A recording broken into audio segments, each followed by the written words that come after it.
wish there were some real men around here, you know? Oh, you read my mind, girlfriend. I would kill for a real man. Hi, ladies. Oh, hi, Donald Trump. Oh, nice to meet you. Every American I'm speaking with, we're ill. Like every American I'm speaking with, we are ill. But ultimately, what the bailout does is help those who are concerned about the health care reform that is needed. But ultimately, what the bailout does is help those that are concerned about the health care reform that is needed to help shore up our economy. It's got to be all about job creation. It's got to be all about job creation, too. To shoring up our economy and putting it back on the right track. Also to shoring up our economy and putting Fannie and Freddie back on the right track. So health care reform and reducing taxes. And so health care reform and reducing taxes. And reining in spending. And reining in spending. Definitively the most successful variety show of all time, Saturday Night Live has had a vast array of political and public figures grace its stage throughout its 50-year history, some more surprising than others. As the internet continues to unearth more of the past, there will undoubtedly be some people that modern audiences are unfamiliar with. Throughout this chronological list, I will do my best to list every politician that appeared on Saturday Night Live.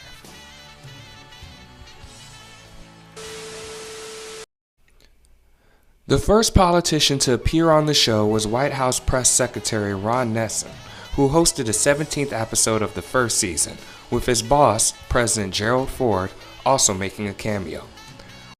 He's too straight. I mean, he's kind of serious for our show. No. Lauren was talking to him all week, and, told Lauren, don't worry, I'm going to relax and have fun with it. I wouldn't worry about it either. Okay, well, look, it's 11:32 now. Well, we'll be here. Oh, Danny. Mr. Nader. Hi, I'm Dan Aykroyd. This is...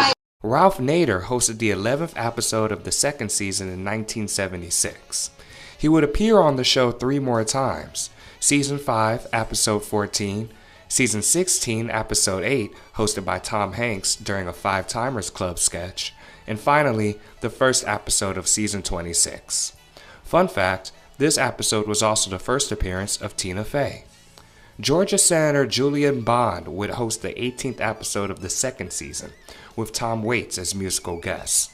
New York Senator and UN Ambassador Daniel Patrick Moynihan made a cameo in SNL's 100th episode, the aforementioned 14th episode of Season 5, airing March 15, 1980.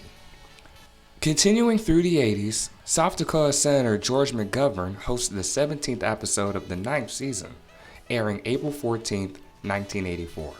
New York City Mayor Ed Koch co-hosted the last episode of Season 9 with Billy Crystal, Don Novello, and Betty Thomas, with the Cars as the musical guests. Jesse Jackson also hosted the 3rd episode of the 10th season, airing October 20th, 1984. He later appeared on Weekend Update during the 1st episode of Season 17 in 1991, hosted by Michael Jordan. Ronald Reagan Jr. hosted the 9th episode of the 11th season in 1985. Al Franken interviewed Bruce Babbitt during Weekend Update in the 1st episode of Season 13, hosted by Steve Martin, airing October 17, 1987. Al Franken, of course, would go on to become a Minnesota Senator from 2009 to 2018. Future California Governor Arnold Schwarzenegger appeared in the cold open of the 7th episode of Season 14, then on the 4th episode of Season 17, airing October 26, 1991, with John McLaughlin also appearing in the cold open. New Jersey Senator and former NBA champion Bill Bradley had a cameo on the 4th episode of Season 21 in 1995. Out of all of Norm Macdonald's impressions in his abbreviated SNL tenure, his one of Senate Majority Leader Bob Dole was probably the most accurate. Although Norm impersonated the senator in over 20 episodes, the senator only appeared alongside him in one, the 6th episode of Season 22, hosted by Robert Downey Jr., airing November 16, 1996.